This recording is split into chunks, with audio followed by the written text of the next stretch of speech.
What's good sa inyo mga kap? So quickie update lang tayo sa mga T-slings natin. So unahin natin itong Lashadora para hibanan natin, no? Makikita nyo, sinaraduhan na niya yung entrance niya, no? Meaning yan, pre-molt na siya. Ayan, makikita nyo siya sa ilalim, no? Ayan, nagtago na siya. Sinaraduhan na niya yung lungga niya. Hindi pa natin ito nakukuha na ng takedown, no? Pagdating sa atin, pre-molt na agad.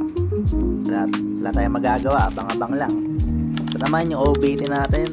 Ayan, tagal ko nang di nakikita to, no? Pre-molt din to sigurado.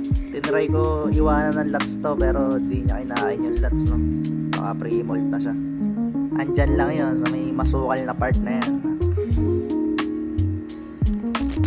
Okay, next on GBB natin. Ayan, makikita nyo, buntat na buntat din eh, no? Hindi muna natin to papakainin mga kap. Palagay ko malapit na rin to mag-molt eh.